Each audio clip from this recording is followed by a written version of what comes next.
Hey Startup Nation, I am so glad you came back to join us for another edition of the Startup Life. You clearly are ready to get the tools you need to get ahead of the competition. Go ahead and give us a 5-star rating while you're here. Now, if you're looking for an ad-free experience, go ahead and sign up for our Patreon page, where you will get exclusive content and access to our digital products that we're beginning to launch. The link is there in the show notes. And if you want to ask questions directly to some of our guests, follow the Startup Life Podcast Club on Clubhouse, as some of our conversations will start to happen there. But back to the task at hand. Are you ready to level up? Of course you are. Get ready as the Startup Life Podcast begins now. It's time to be about that life, the startup life. Here's your host, Dominic Lawson. All right, Startup Nation. So I hope you're ready to receive some value today. My name is Dominic Lawson, and this is the Startup Life, the show for entrepreneurs and career-minded professionals. You know, Startup Nation, when you're building a business, building a personal brand, I think I just kind of gave it away there.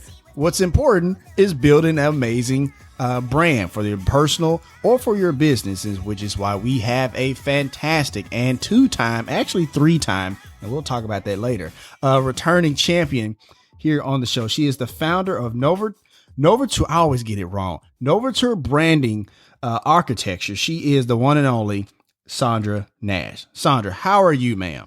I am great. How are you, Dominique? I am living a dream. It's always a great day when I get to talk to you and get to talk business and branding and just, you know, other stuff. But it's always great to talk to you again. You know, how's your day going so far?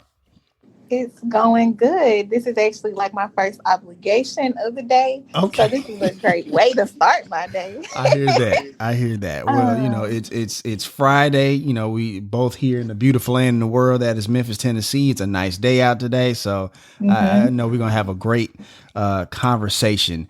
And Startup Nation, if you're listening to this, we're actually having this conversation on Clubhouse. We're having this conversation on Clubhouse. So if you ever want to join in on the conversation and have that Q&A with not only me, but our guest as well, make sure you join our club here on Clubhouse. We have a link there in the show notes for easy access if you listen to the replay on the podcast. We got some amazing guests coming up, you know, along with Saundra today. We also have some amazing guests down the road that have agreed to have our conversations on Clubhouse. So just wanted to make you mindful of that. So first things first, Saundra, you know, so we haven't talked to you. Well, we kind of talked to you a few months ago, but the audio was wonky. That's why it's actually 3 times Startup Nation and not 2 that she's been on the show. We recorded our conversation before and the audio, well, it just didn't go so well. But anyway, just to recap, because we had you on the show a few years back. And so a lot has been happening since then. What's going on with you now these days? And just kind of fill us in on what's been going on since the last time we talked to you. Oh, since 2017? Oh, yeah, I know. Wow, 4 years. Jesus. Okay, yeah, I guess since 2017, you know, whatever you can remember, because I know we all getting old around these parts. So, Okay, so the fast track version, and I'm sure you're going to dive in. You're going to hear when to dive in, but the fast track version is back in 2017. We had a team. I worked with 2 other young ladies. It was Erica and Tori. They're both amazing. Right. But Erica was our videographer who was at the time transitioning to move to LA. She was. Yes. So she's out there in LA killing it, working with Issa Rae. Ain't she though? She is crushing it out there in LA. Yes. Ain't she? Yes, she is. Big shout out to Erica. We've been seeing her. Shout out to Erica. Absolutely. We've been seeing her out there. But go ahead. I didn't mean to cut you off. No, go ahead. I mean, it's okay. So Erica's out there killing it, and we ultimately decided to figure out exactly how we could work together in Memphis and LA. Right. Things are different, much different now. I'm sure we could figure it out because everything is digital like it was then, but not, you know, now it's completely different. Absolutely. So we probably could revisit that maybe. Erica, that's a come on back home digitally, Erica. Come on back home virtually, Erica. I got you. Go ahead. You put that pitch in. That's a hint. But yeah, so Erica's on the West Coast, and then Tori moved to Atlanta and is doing real estate. So 2 team members are great. They just both decided like this probably wasn't the avenue that they wanted to go in, which is fine. Right. I kept going. We're all still friends. So I kept going with the company. I've been growing, working with, I think last year when I looked at the the end of year stuff, I worked with over 20 business owners. Wow. On a one-on-one basis and within like classes and workshops. And that was like the most I had done since I started the company. So from 2017 to now, it's just been like crazy. And you would think that COVID would have slowed things down, but I think I was more busy doing COVID than pre-COVID. Right. That's kind of crazy. Mm-hmm. But, I wanted to ask you this because you talked about, having the team and stuff like that, earlier, and stuff like that. And they kind of not necessarily gone the separate way, but decide to pursue other pursuits, if you will, forgive the redundancy there. So talk about that conversation just a little bit, because look, we have that in companies all the time, right? Where it's not necessarily, there's no hard feelings. There's nothing like, shady or anything. Sometimes people grow in different directions, not necessarily outgrow each other, but they grow in different directions. So kind of talk about that conversation a little bit. What did it sound like? Because I think we can learn something from that. Yeah. Well, for us, it was more so of Tori and I had started the company while we were working with a boutique owner here in Memphis. Right. And so after being with the company for a year and like not really having that traction and momentum, as you know, when you start a company, everybody's super excited. Of course. So it didn't take fire to say, it didn't just catch. Need a little bit more wood, a little more gasoline on it, huh? Yeah. So then we added in Erica, who we met. She went to University of Memphis with both of us, and I met her at a networking event actually, and somebody introduced me to her like, yo, I think you would like her. I think you need to know her actually. And we talked and found out that we did want to work together, and she helped us to even get the business a little bit more established, like far as like our processes and how we were doing things. She came in with a different level of insight because she was an international business major. Right. So she came in and kind of cleaned up some things and helped us with that. And then still we got a great groundwork and framework, but we're still not really getting the clients. We're not making enough money. So I think it was really more so of like everybody was trying to kind of stay involved, but at the same time was probably not really enough for them to be involved in. And so when Erica moved, she was still open, and she's like, yo, if you get someone to record video for the clients, I'll do the editing. Right. But yeah, long story short, we just never got clients while it was all three of us. Right. For whatever the reason. Right. There was never a client. So when we had those conversations, it was more so like, hey, I'm doing this now, and we really not doing nothing with this thing. So can you, is it okay? And I'm like, sure, it's okay. I understand, that we were all like young 20s. I mean, early 20s, starting a company. We just had that get up and go about ourselves, but the company wasn't catching. Right. And also in that time, we all have different interests, right? So if other things catch our eye and we want to go pursue that, right. I honestly didn't, take any offense to it. I was like, well, when I start getting clients, they'll come back. Or I'll get a different team. And that's what I realized, like, as the leader. Right.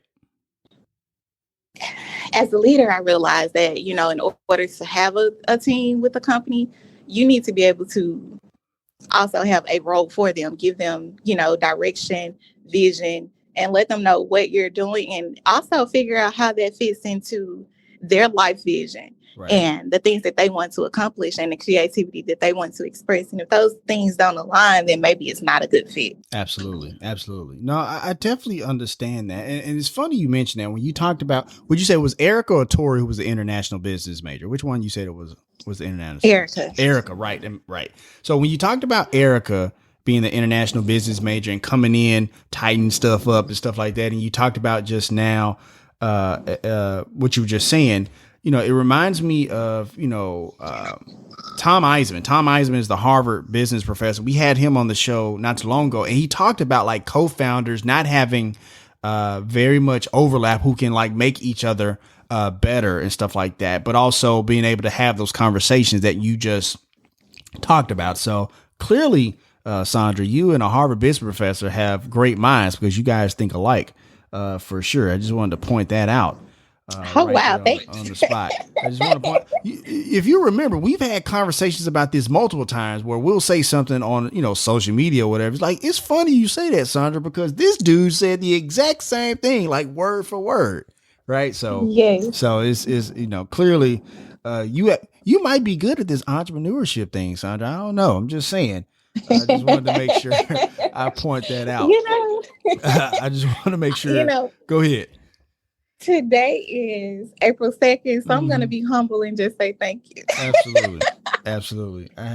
For sure. And you talked about working with, over 20 businesses and stuff like that. And we, at Owls, had the luxury of your services not too long ago. Kenda is doing some rebranding and stuff like that, trying to get ready to launch her book and her personal brand and stuff like that. And she was telling me about your process, right? And she told me that you had like this whole like storyboard situation and stuff like that, and trying to figure out, what to do on the photo shoot that she had and stuff like that. Kind of talk about that process. Cause I think when a lot of times when people hear branding and stuff like that, which is why we named this room Branding with Intention, I don't think they miss the intention part. It's kind of like slap some stuff up on social media and just do whatever. Right. But talk about that process a little bit. I mean, don't give up all the cookies, but give us a few morsels, a little bit cookie crumbs, if you don't mind, Saundra. Well, honestly, preparing for a photo shoot in the branding process is one of my favorite parts. Mm-hmm. But before we can even get to the photo shoot, what I always do is have a brand strategy session. Mm-hmm. And that's where we dissect the brand. Like, what is the story that we want to tell? What is it that we're trying to illustrate? And how do we want to make people feel? Right. What's the message we're trying to get across ultimately is like the overarching question. And so, like with Kenda, I had a long session with her. They're typically about an hour and a half. And I kind of let them do all the talking. Like, just talk. Just tell me how you're feeling. Right. And I'm taking notes from that. I'm asking questions, like anything I hear that sticks out. I ask more detailed questions. I kind of dive deeper into their point. And, the book start with why. Mm-hmm. Absolutely. That's what I'm doing. Ultimately, I'm just trying to get them to say why. And so a lot of times people don't know that that's what I'm doing. So I just keep asking why you want to work with this person? Right. Why would you want to do this? Why this? Why that? And the more they talk, the more I ask questions. But typically, I'm really just asking them why. Gotcha. And so that allows us that allows me to go ahead and go and plan out the shoot. So now I have brand colors. I know, the type of clientele that they're trying to reach. So that means I can kind of pick out the styling. Now, I'm not like a fashion stylist, but what I do is kind of give some tips on wardrobe. I go to Pinterest. I figure, pick out some things that make sense for this person's personal brand or their company brand. And I'm like, if we do I'm going to use Kenda as an example. Sure. Let's do a professional outfit and then let's do a more casual, like business casual outfit. Reason being, Kenda has the type of brand where she might be in a boardroom with education, high level executives. Right. And then what she's really comfortable in though is jeans, like in a t-shirt. Right. So we're going to mix all of those things that is so true to her brand. That is so, everything you just said is so true about Kenda. I just want to point that out. Go ahead. Yeah, so we're going to mix all those things into where we could get those elements in the photos, but in a way that's like, no, you can work with her. She is, not only is she a thought leader, but she's also your homegirl. Right. Like she has that type of aura that you can literally talk to her about whatever. Right. So, yeah. Right. No, I appreciate that. And I think the biggest thing I appreciate is the why question, right? And it goes back to kind of kid logic. You know how, and this reminds me of Zoe, who you met during that photo shoot. And she asked that question all the time. Why? And so when you talk about that in your process or whatever, and you talked about, I'm letting them do all the talking, asking why, it just keeps them talking and you're getting all the information you need. And I don't think a lot of people, even people who what you do or just experts in whatever do enough of that. They don't just sit back and just say why enough and just let that person talk, because like they're going to give you all the information you need. And so that I guess that I can tell that allows you to do your job to, the best of your ability. So I appreciate that answer for sure, Saundra. Absolutely. And Kenda was one of the best people to do a brand strategy session. You ain't got to say that. She likes to talk. You ain't got to say that. No, you can tell I'm she just was saying, a diva. she likes to talk. But then you have people who don't like to talk. Right. Fair enough. So that why question doesn't really, it might not get me what I need. I have to be more strategic in how I ask the question when I'm speaking to someone who does not want to talk. Like dig a little bit more. Yeah. Right. Gotcha. That makes sense. I appreciate that for sure. And Startup Nation, if you're looking for that branding help, make sure you contact Saundra at mbabranding.com. We have a link there in the show notes for easy access if you listen to the replay on the podcast. And Saundra, just kind of talk about some of the services that you provide. I know you do the service you did for Kenda, but what are some of the other services that you provide for your clients? Yeah, so our primary service offering is a full service branding package, which I now call 24 karat gold.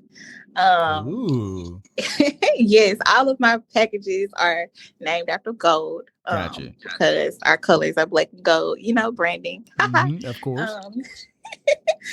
But no, so in the 24 karat gold package, it is literally crafting the brand story and then doing brand photography with Marcus D. Porter Studios. That's typically who we work with. But whenever we have out of town clients, then we try to work with a local photographer. And then so brand story, brand photography, and then brand design, brand identity, right? So then that's where we get into web design and logos and business cards and digital flyers and also social symmetry. So the social media piece.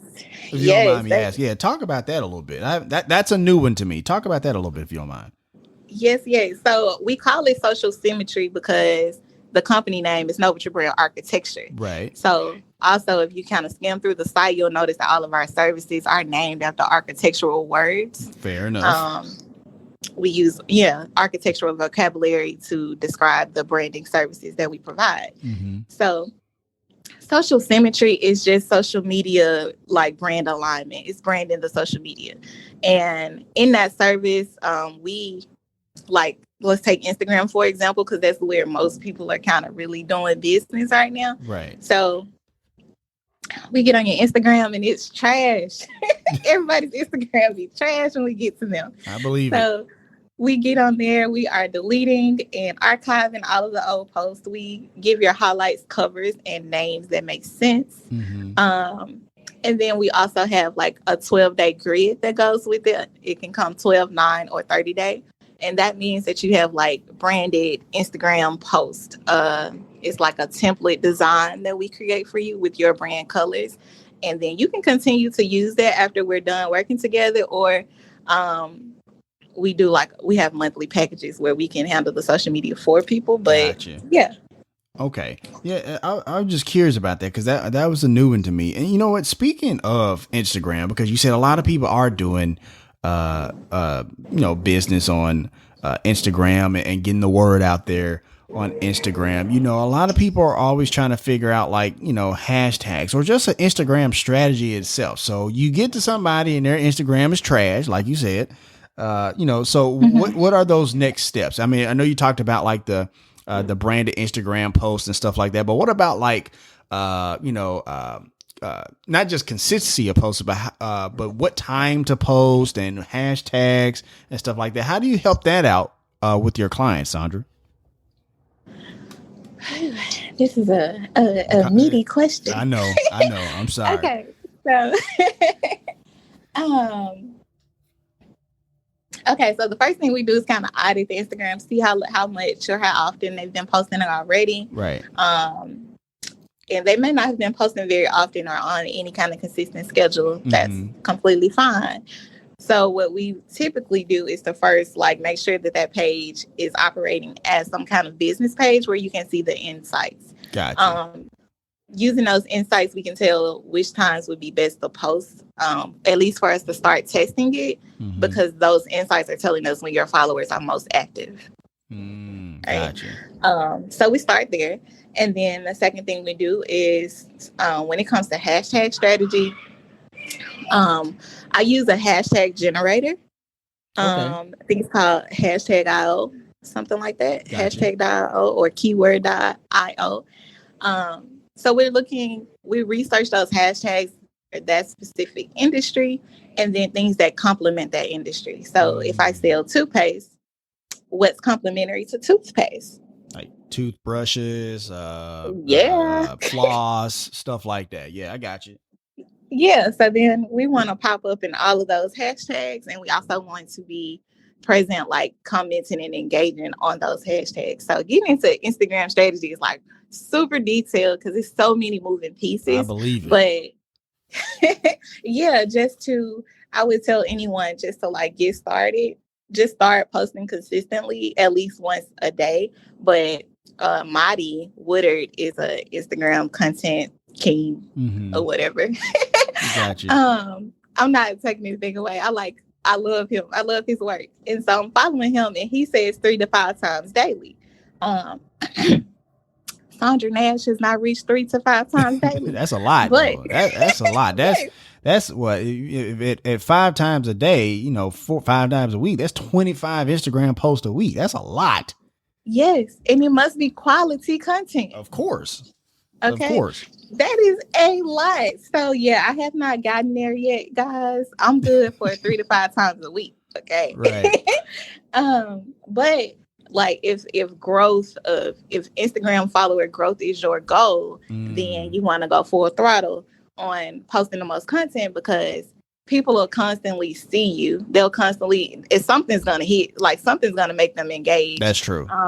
And then that engagement is, increasing your placement on those hashtags, and people who are searching those hashtags are now like, oh, this is interesting to me. This makes sense to me, or whatever.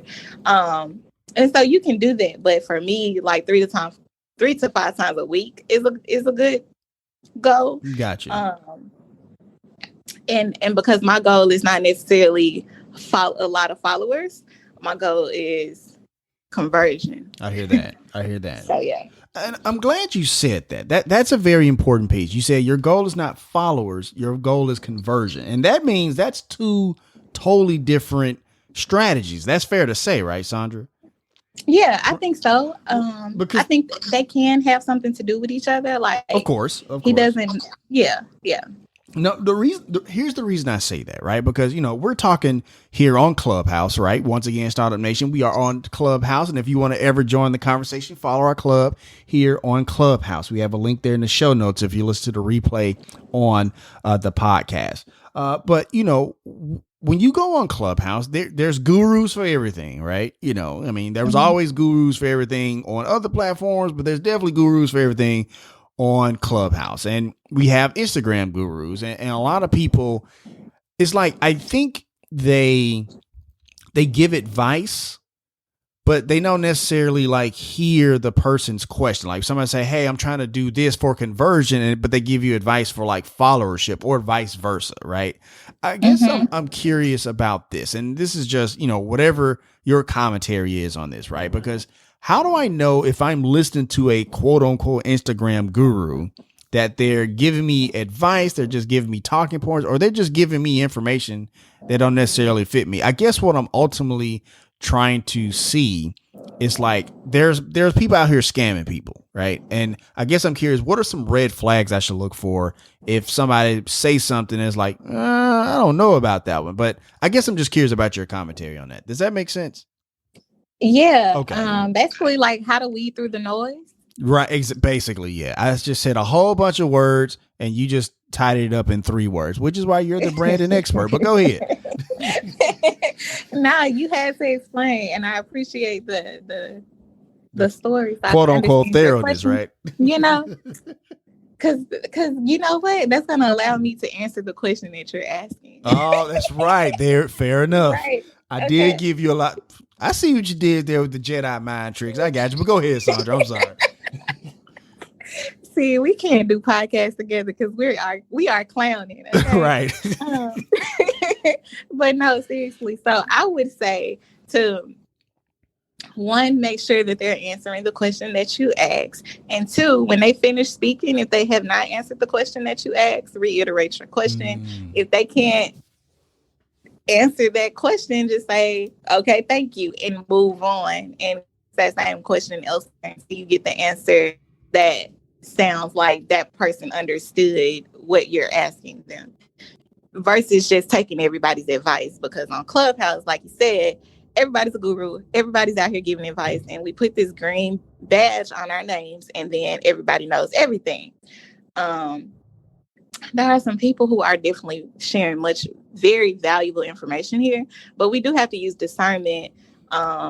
And just when we're receiving this information, like, everything isn't for you to take hold of, Right. but you do need to take action and do something. So figure out which person is giving you the advice that you want to take action on. For sure.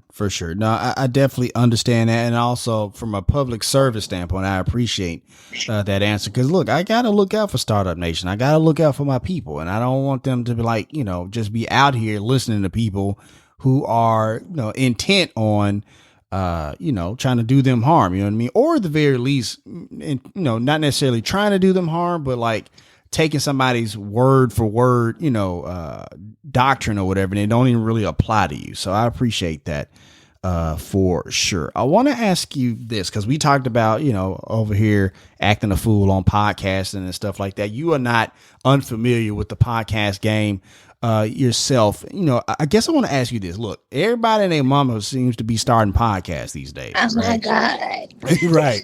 Everybody and their mama and their cousin them seem to be starting podcasts these days, right? So from a branding standpoint, I'm just curious, like with so many podcasts and Startup Nation, just to give you some numbers here, we have almost 2 million podcasts out there with about, I think, 43 million episodes per day being launched. You know what I mean? And so like with so many podcasts out there, no, not 43 million per day, 43 million episodes in total, I believe. So let me not say that inaccurately. But long story short, with all these podcasts out here, Saundra, how do you stand out, right? Because like, just like any other industry, when there's so many people out there in the same space, you got to figure out how to stand out. So what are some things that you're telling some of your clients to do to try to stand out in that regard? I'll say it depends on the audience, right? Fair it enough. Depends on the show and the audience, and what you're trying to accomplish with the podcast. But in general, I think it's diversifying the platforms. I hear so that. Exactly what you're doing right now, actually. The same, like, you've just been doing audio and you've been solid on audio for years. Mm-hmm. And then you're like, okay, I can incorporate Clubhouse into this. So now I can get more exposure from people who may not have ever seen my podcast. Right. And so I think it's all about diversifying the platforms, whether you choose to do clips on Instagram, driving them to your streaming platforms, or whether you're doing YouTube, Instagram, and the streaming platforms. Like, there are so many different avenues for us to be present on. Right. And so choosing 2 or 3 to be like super active on is the way to like stand out, because you'll be able to garner more attention, number 1, and 2, if it's good content, you'll be able to keep that attention. I hear that. No, I appreciate that. And she's so right, Startup Nation.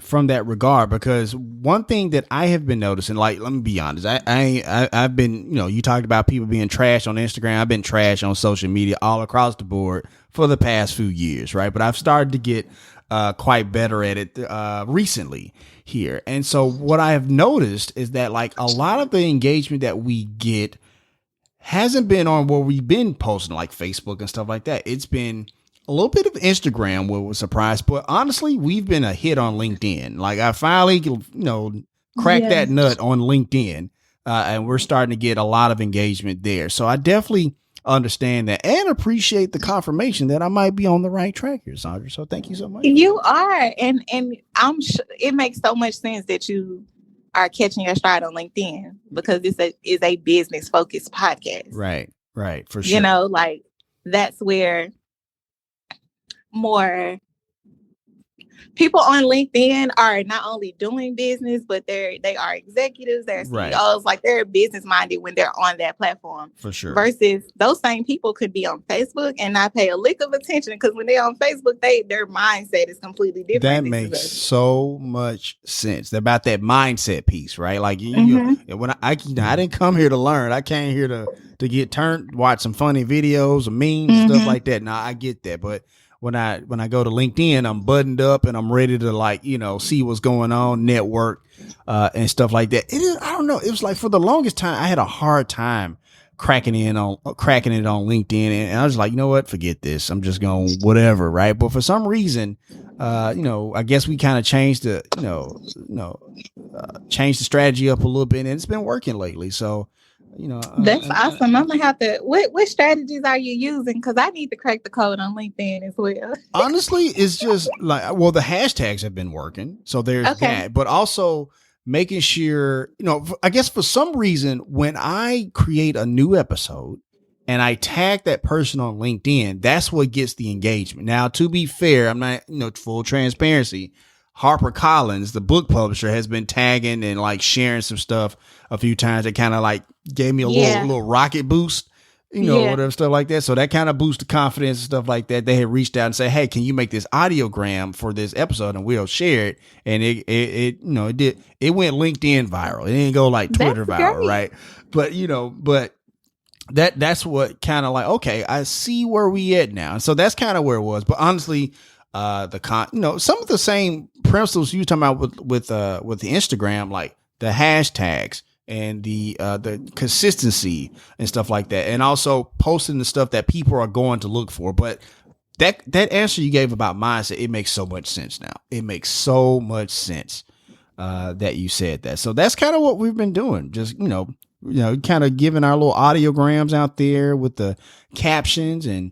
In the articles and stuff like that. The articles have been a real hit because we've been having some people, not only we write the article, but some people say, hey, can you share this on your website? We put it on the website, and then we share it on LinkedIn, and then we let them know and tag them hey, we shared your article on LinkedIn, and then they share it off and stuff like that. So so it's been working. It's been working. It's like the mindset part. That's the key part. It's it's almost kind of like, the concepts you were talking about are the same, but the mindset part is the differentiator. And I'm going to shut up now. That's what I meant.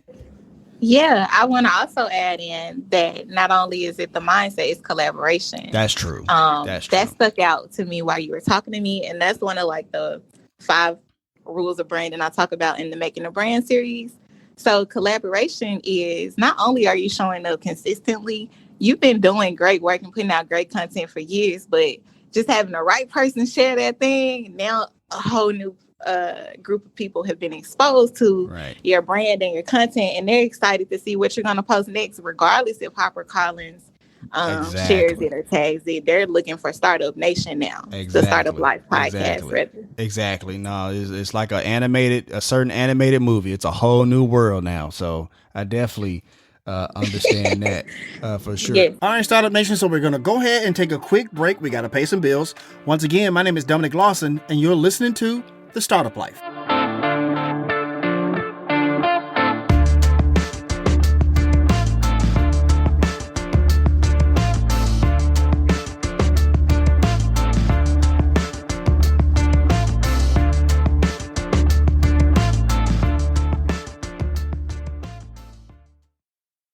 Check it out, Startup Nation. I know many of you are trying to improve your marketing performance, right? You have your business or your e-commerce store and you're trying to increase that brand awareness. No worries, I got you. You should listen to the brand new Keep Optimizing podcast. That's optimizing with an S and not a Z. It's a marketing podcast that will provide you with not only the latest tips and advice in the game, but also you will hear from experts in their field when it comes to email marketing, SEO, and more. This is a must-listen-to podcast for my e-commerce entrepreneurs. It's hosted by Chloe Thomas, who is a 15-year marketing expert, best-selling author, and award-winning podcast host. It's already a top 20 marketing podcast in 7 countries. So clearly, you're going to get amazing value every episode. So as you can see, Startup Nation, you're in good hands with my girl CT.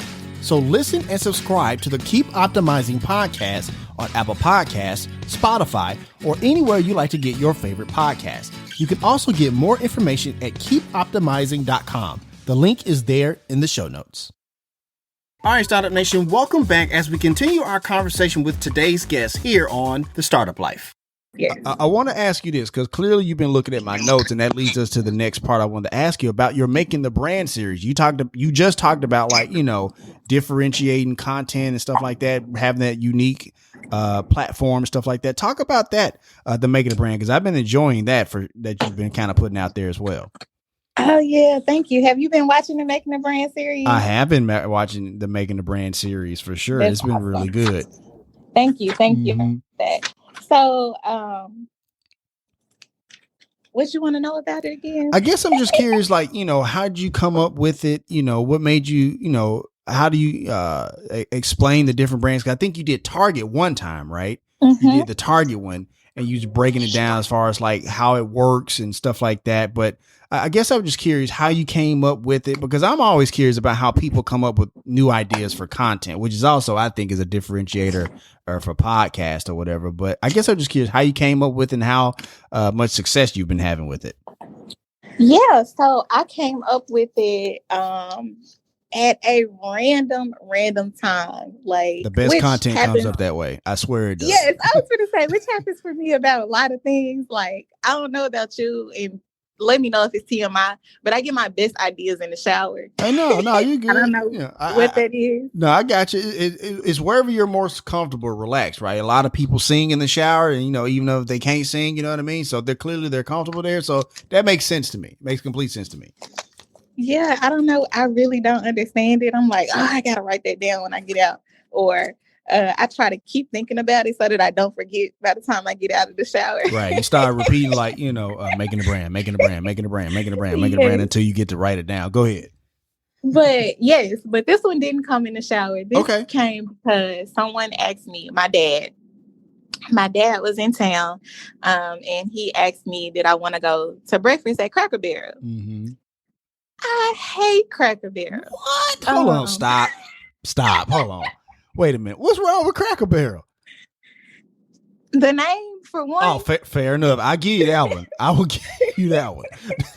I will give you that one. But outside of that, what's wrong with Cracker Barrel? So we can start with the name. Fair enough. And then we get into just the vibe and the feel of the locations, right? Gotcha. Like, it is a log cabin type of feel with a long porch and rocking chairs. And what is that reminiscent of? For me, it's reminiscent of Deep South slavery. Right. Antebellum South, stuff like that. No, I definitely understand that. Yeah, so I dived into that. That was actually the first Making the Brand. And when I thought about it, and I was just like, nah, I don't like it. And I got off the phone with him. I was like, nah, I'm gonna pass. I don't like that place. Gotcha. And I got off the phone with him, and I was like, but why don't I like Cracker Barrel? Because I don't know why other people like it. Like, people love it. And I'm like, I don't get why they love it. And so I thought about this would be a great way to help small business owners understand every single piece that goes into their branding, like your location, the name, the aesthetic, the feel, the vibe, like every single thing, the products that you're selling. What do those products say about your company? Right. So when I thought about it in that way, it was just dropped in my head. I don't know where it came from, like the universe planted it or something.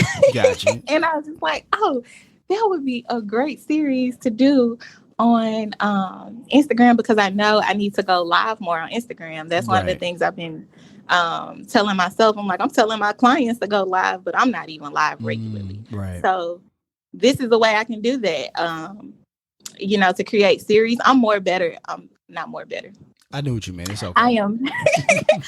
I am better with doing things consistently when there's like a theme. But if I gotta think about something before I jump on, like, I feel like it comes across scatterbrain. Gotcha. And nobody wants to see that, in my opinion. I don't like to watch people lives where they're just like rambling about whatever. Right. But when there's a little, they're letting me know that there's a message to it or there's a point.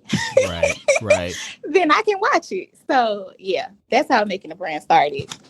Gotcha. Now there's something to be said to, the organization of making content. You know what I mean? A lot of people, they come to us and they talk about podcasting, like, hey, I want to start a podcast and stuff like that, but I don't want to be all structured. You know what I'm saying? I don't want to be all super structured. And the thing, like, I get it, right? But there has to be a element of structure. It can't be all over the place, right? Because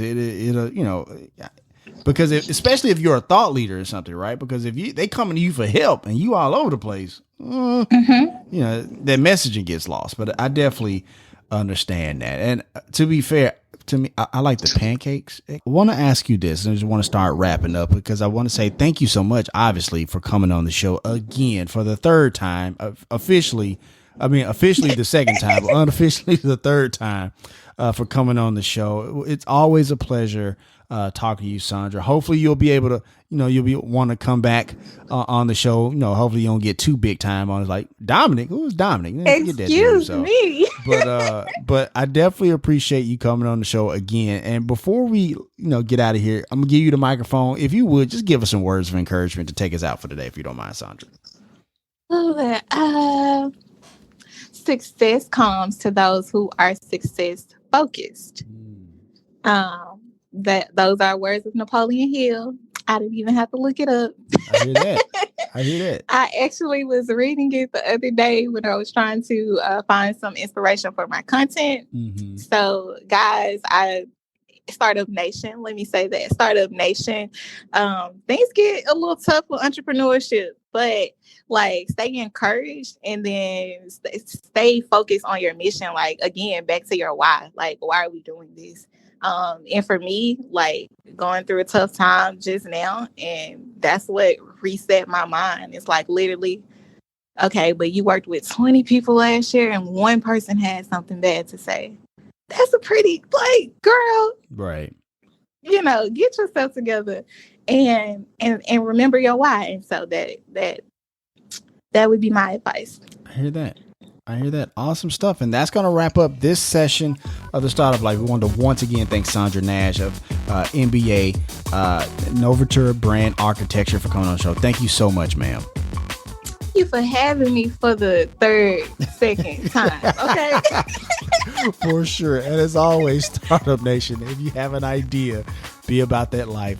The Startup Life. If you want to let us know what you think about the show, have an idea for a show topic, or would like to advertise on a show, send us a message. Our contact information is there in the show notes, or feel free to reach out to us on Twitter, Facebook, or Instagram. Go ahead and follow us while you're at it. Follow us on Apple Podcasts, Spotify, Podcast One, or wherever you listen to your favorite podcasts, and be sure to hit us with that 5-star rating. We would really appreciate that. Be sure to check out the show's website and its startup blog, where either I or some of the world's best business minds share content that will give you the edge you need in your journey, whether that's the path of entrepreneurship or climbing the corporate ladder. Subscribe to our Patreon to listen to ad-free episodes, exclusive content, and digital products that we are beginning to offer. And if you want to be part of the conversation, join the Startup Life podcast on Clubhouse to have the ability to talk directly to some of our guests. And as always, Startup Nation, if you have an idea, be about that life, the Startup Life.